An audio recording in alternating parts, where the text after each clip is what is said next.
Hello everyone, welcome back to the channel. तो आज हम लोग फिर से गोल्ड और बिटकॉइन दोनों का एनालिसिस करने वाले हैं। तो मैंने सैटरडे को एनालिसिस किया हुआ था गोल्ड का, जिसमें आपको बताया था मैंने कि अगर यहाँ से मार्केट रिजेक्ट करता है और इस ट्रेंड लाइन के डाउन साइड में ब्रेक करता है तो फिर आप एक डाउन साइड के लिए मूव देख सकते हो यहाँ पे गोल्ड में। लेकिन अगर मार्केट यहाँ से ये जो लेवल है अपना, ये जो की पॉइंट है, अगर इसको अपसाइड में ब्रेक करता है तो फिर आपको ऑल टाइम हाई को टच करते हुए आपको नजर आएगा। ठीक है। तो अब बात करते हैं कि आगे का एक्सपेक्टेड मूव क्या हो सकता है गोल्ड में और क्या फर्दर मूवमेंट हो सकता है उसके बारे में। तो चलिए पहले इसको साइड करते हैं, जो पहले का एनालिसिस था उसको, और अब बात करते हैं कि अपना जो फर्दर में गोल्ड में और क्या मूव एक्सपेक्टेड है उसके बारे में। तो देखो, अपना पहला सिनेरियो है कि देखो, पहले तो मैंने की लेवल्स को ड्रॉ किया हुआ है, इसमें कोई चेंजेस नहीं है। ठीक है। और जो अपने सामने जो इम्पोर्टेंट लेवल, एक तो इसको हटाते हैं। ठीक है, इसका अब यूज़ हो चुका है, मार्केट इसको यूज़ कर चुका है, तो इसको साइड करते हैं एक बार। और अब आपको फर्दर जो एक्सपेक्टेड मूव है गोल्ड में वो देखने को मिल सकता है कि पहला जो कंडीशन है अपना, कि अगर मार्केट यहाँ से एक अपसाइड के लिए, ठीक है, अप्रोच करता है। ठीक है, अगर अपसाइड के लिए अप्रोच करता है तो अगर आपको इस जोन पे या इस लेवल पे कहीं अगर आपको एक रिजेक्शन कैंडल देखने को मिलता है इस पॉइंट पे, तो यहाँ से फर्दर मार्केट डाउन साइड के लिए मूव कर सकता है। ठीक है। अब देखो, इस पे आप ट्रेड तभी करना जब मार्केट ये जो ट्रेंड लाइन जो है इसको फॉलो कर रहा है। अगर मार्केट इसको ब्रेक कर दे तो ही आप फिर डाउन साइड के लिए अप्रोच रखना। या फिर हो सकता है कि देखो, मार्केट यहाँ से डाउन साइड के लिए आके इस ट्रेंड लाइन पे सपोर्ट लेके फिर से अप साइड के लिए चला जाए। तो इसको ये बोलेंगे कि मार्केट डाउन के लिए आया, सेलर्स को ट्रैप किया और फिर यहाँ से अप साइड के लिए मूव कर गया। ठीक है। तो इसके लिए आपको प्रॉपर वेट करना है। ठीक है, पेशेंस इज द की।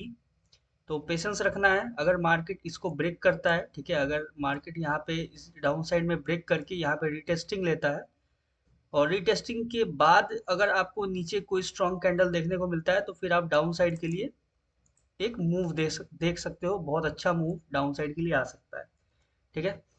ये है अपने सामने पहला कंडीशन। और दूसरा कंडीशन जो है उस पर बात कर लेते हैं कि अगर मार्केट यहाँ से, देखो, ये तो बात फिक्स है कि मैंने जो प्रेडिक्शन किया हुआ था कि गोल्ड जो है 3000 लेवल को या 3100 लेवल को अप्रोच करेगा, वो कुछ टाइम में अप्रोच करेगा उस लेवल को।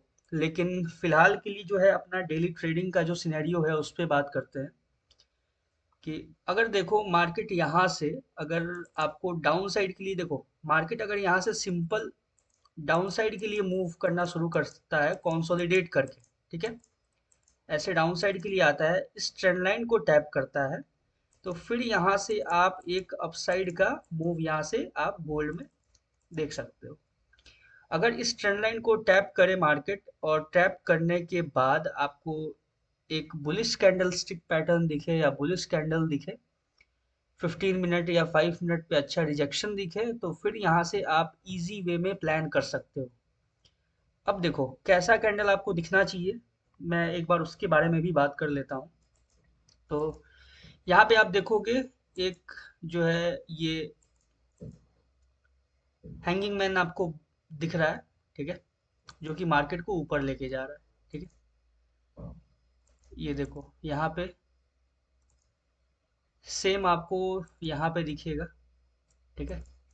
तो मोस्ट प्रोबेबली है कि मार्केट जब डाउन साइड के लिए अप्रोच करेगा यहाँ पे, देखो क्योंकि बहुत लोगों को कंफ्यूजन होता है कि आखिर कैसा रिजेक्शन को हम एक्चुअल रिजेक्शन माने, कैसे रिजेक्शन को, या कैसा कैंडलस्टिक पैटर्न होना चाहिए।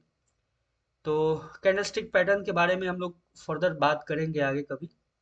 तो यहाँ पे अगर डाउन साइड के लिए अप्रोच करता है और यहाँ पे आपको रिजेक्शन देखने को मिलता है तो मोस्ट प्रोबेबली आपको हो सकता है ऐसा कोई कैंडल आपको यहाँ पे भी देखने को मिले।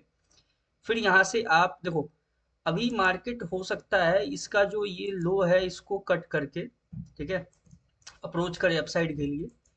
तो अभी अपना क्लियर सिनेरियो रखना, ये जो ट्रेंड लाइन है इस ट्रेंड लाइन को ध्यान में रखना। अगर ट्रेंड लाइन को डाउन साइड में ब्रेक करता है तो फिर आप डाउन साइड का मूव देख सकते हो यहाँ तक के लिए। ठीक है, मिनिमम यहाँ तक के लिए तो देख ही सकते हो। और फर्दर आप अगर ट्रेल करोगे इसके नीचे, इसको अगर स्ट्रॉन्ग कैंडल में क्लोज किया तो फिर आप इसके नीचे का भी मूव देख सकते हो। और अगर अपसाइड के लिए गया तो अपसाइड को देख सकते हो। मैंने दोनों सिनेरियो यहाँ पे डिस्कस किया हुआ है आपके साथ। तो और ये देखो, ये अलग अलग है, ठीक है, ध्यान रखना इसको। आप वीडियो शुरू से एंड तक अच्छे से देखना। और अब बात करते हैं एक बार बिटकॉइन का। ठीक है, गोल्ड का अपना हो गया है, दोनों का डिस्कशन दोनों साइड का। अब हम लोग बात करेंगे बिटकॉइन के ऊपर कि बिटकॉइन में फर्दर मूव क्या हो सकता है, क्या एक्सपेक्टेड मूव है।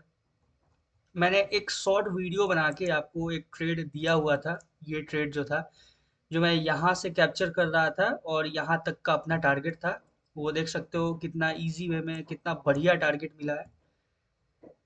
तो इसको पहले साइड करते हैं। अब देखो, मैंने जो एनालिसिस किया हुआ था आपको बताया था कि अगर इसको ब्रेक करता है मार्केट, ठीक है, किसी अच्छे कैंडल के साथ इसको अगर ब्रेक करता है तो आपको यहाँ तक का मूव देखने को मिल सकता है। देखो एग्जैक्ट मार्केट मूव किया है, ठीक है।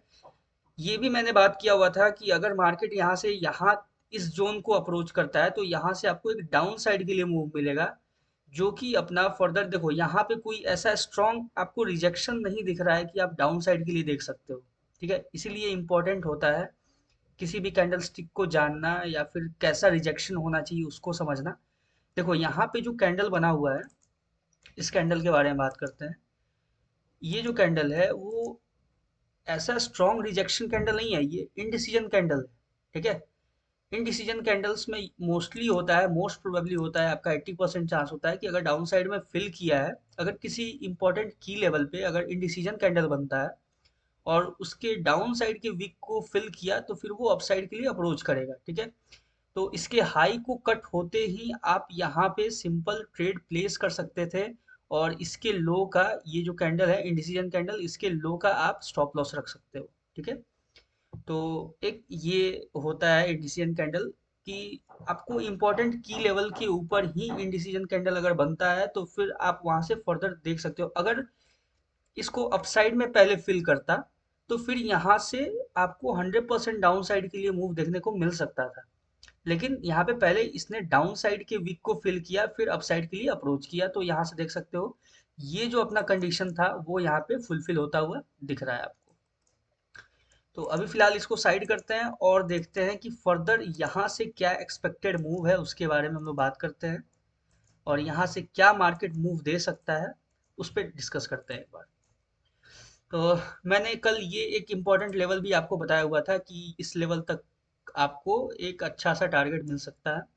तो देख सकते हो सिंपल सा मार्केट इसको टैप किया और यहाँ से डाउन साइड के लिए अप्रोच किया। ठीक है, अगर किसी ने ट्रेड लिया भी होगा तो यहाँ पे आप प्रॉफिट बुकिंग कर सकते हो अपना, क्योंकि ये भी अपने पास एक इम्पोर्टेंट लेवल है।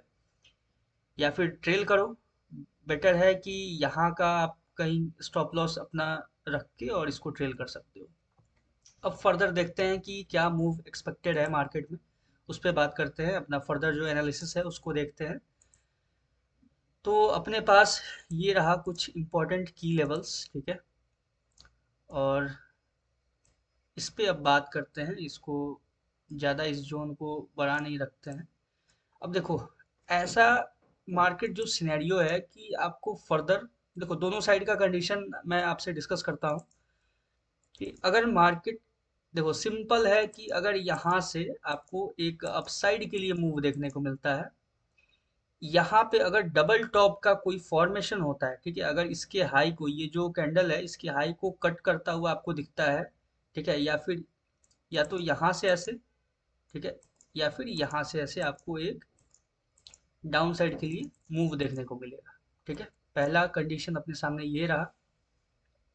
और जो सेकंड कंडीशन है उस पे बात करते हैं कि अगर फर्दर मार्केट यहाँ से डाउन साइड के लिए अगर डायरेक्ट अप्रोच करता है या फिर अपसाइड के लिए डायरेक्ट अप्रोच करता है तो फिर क्या सिनेरियो हो सकता है। देखो, अगर मार्केट अपसाइड के लिए अप्रोच करता है, ठीक है, यहाँ पे अगर मार्केट सिंपल है कि अगर यहाँ पे टाइम स्पेंड करके, ठीक है, जिगजैग कंसोलिडेट करके अगर अपसाइड के लिए अप्रोच करता है तो आपको इस जोन तक का आपको टारगेट देखने को मिलेगा। मैं एक बार उसको डिस्कस कर देता हूँ, ड्रॉ कर देता हूँ। अपसाइड का जो जोन है अपने पास सेफ जोन है, उसको मैं एक बार मार्क कर देता हूँ आपके सामने। ये है आपका सेफ जोन, ठीक है, अपसाइड के मूव के लिए। ठीक है। तो फर्दर अगर मार्केट अपसाइड को निकलता है, ठीक है, इस लेवल को ब्रेक करके, ध्यान रखना, अगर इस लेवल को ब्रेक करता है एक स्ट्रॉन्ग कैंडलस्टिक पैटर्न में या फिर किसी स्ट्रॉन्ग बुलिश कैंडल से, तो आपको यहाँ से यहाँ तक के लिए टारगेट इजीली मिल सकता है। ठीक है। तो ये रहा अपना सेकंड कंडीशन। अब देखो फर्स्ट कंडीशन जो है, ठीक है, जो मैंने बोला कि मार्केट इस लेवल को टैप करके, ठीक है, एक बार उसको साइड करते हैं। देखो एक कंडीशन ये रहा कि अगर यहाँ पे आपको स्ट्रॉन्ग कैंडल देखने को मिलता है तो अपसाइड के लिए यहाँ तक का मूव एक्सपेक्टेड है 1,20,000 के आसपास का। ठीक है। तो जो मेरा पहला कंडीशन था कि मार्केट अगर डाउन साइड के लिए अप्रोच करता है, ठीक है, तो डाउन साइड में हम ट्रेड प्लान कैसे करेंगे। अगर मार्केट यहाँ पे सिंपल कंसोलिडेट करके अगर यहाँ पे डबल टॉप का फॉर्मेशन करता है, ठीक है, और इस ये जो मैंने जोन को ड्रॉ किया हुआ है, यहाँ से सिंपल अगर यहाँ पे अगर आपको कोई रिजेक्शन देखने को मिलता है, तो फिर आप डाउन साइड के लिए ट्रेड प्लान कर सकते हो और डाउन साइड में बहुत अच्छा खासा आपको टारगेट मार्केट दे जाएगा। ठीक है। तो जो अपना दोनों कंडीशन है वो मैंने डिस्कस किया हुआ है, और मोस्ट प्रोबेबली है कि मार्केट यहाँ से अपने आप को बेंड करना स्टार्ट करे। देखो थोड़ा थोड़ा बेंड करना स्टार्ट कर चुका है पहले से डाउन साइड के लिए। तो यहाँ से आपको एक अपसाइड के लिए फेक मूव देके और फिर इस लेवल को टैप करके और मार्केट डाउन साइड के लिए अप्रोच कर सकता है। और यहाँ से आप सिंपल अपने एसएल को ट्रेल करना, और जो आपका पहला टारगेट है वो आपको यहाँ तक के लिए देखने को मिल सकता है, ये जो जोन है, ठीक है, ये इंपॉर्टेंट बाइंग जोन है। तो यहाँ तक के लिए आप सिंपल अपना टारगेट लेके चल सकते हो। ठीक है। तो अपना टारगेट जो होगा वो यहीं तक का होगा, सेफ टारगेट। ठीक है, ज़्यादा हम लोग नहीं रखने वाले हैं नीचे तक का। यहाँ के आगे फिर डिसाइड करेंगे कि मार्केट का जो फर्दर मूव है वो किस साइड को है, क्या रिजेक्शन देता है मार्केट, किस तरीके से बिहेव करता है, उस पर अलग से बात करेंगे। लेकिन फिलहाल के लिए अगर डाउन साइड के लिए अप्रोच करता है तो अपना टारगेट पॉइंट ये है पहला। ठीक है। तो अपने एसएल को, अपने स्टॉप लॉस को ट्रेल करना, और ट्रेल करके अपना इजी टारगेट लेना। एसएल को ट्रेल कैसे किया जाता है इस पे मैंने एक फुल वीडियो बनाया है, तो आप उसको जाके देख सकते हो और नॉलेज ले सकते हो कि कैसे ट्रेलिंग एसएल को यूज़ किया जाता है। तो आज के लिए इतना ही, ये है मेरा एनालिसिस आज का, और देखते हैं मार्केट कैसे रिएक्ट करता है। अभी तक जितना भी एनालिसिस किया हुआ है मैंने, जितने भी मैंने कंडीशंस डिस्कस किए हुए हैं, उसमें से सिर्फ एक कंडीशन था जो गोल्ड में जो शार्प एक डाउनफॉल देखने को मिला था, वो मैंने एक्सपेक्ट नहीं किया था, वो बिल्कुल अनएक्सपेक्टेड मूव था। उसके अलावा तो बाकी अपना हर एक एनालिसिस काफ़ी ज़्यादा एक्यूरेट जाता है। मैं हमेशा दोनों साइड का व्यू लेके रखता हूँ मार्केट में, इसलिए मैं दोनों साइड का एनालिसिस करता हूँ, दोनों साइड को लेके चलता हूँ। क्योंकि मार्केट में कभी हम ये नहीं बोल सकते हैं श्योर एंड सर्टेन कि मार्केट इस साइड में ही जाएगा, और हम लोग डे ट्रेडर हैं, तो हम लोग को जिधर मूव मिलेगा उधर हम लोग कैप्चर करेंगे, जिधर अपना की लेवल टैप करेगा उधर हम लोग अपना अप्रोच बना के ट्रेड करेंगे। तो चलिए आज के लिए इतना ही। थैंक यू, मिलते हैं फिर नेक्स्ट वीडियो में नेक्स्ट एनालिसिस के साथ, या फिर कोई एजुकेशनल वीडियो। आप एक प्लेलिस्ट मैंने एक बनाया हुआ है जिसमें मैं फॉरेक्स का जितना भी मेरे पास नॉलेज है, एक बिगिनर्स को जितना नॉलेज चाहिए होता है उस पे मैं वीडियोस बना रहा हूँ। तो आप चाहो तो जाके टैप करके उस पे देख सकते हो, प्लेलिस्ट फॉरेक्स एजुकेशन या forex trading A to Z करके है। तो चलिए आज के लिए इतना ही। Thank you.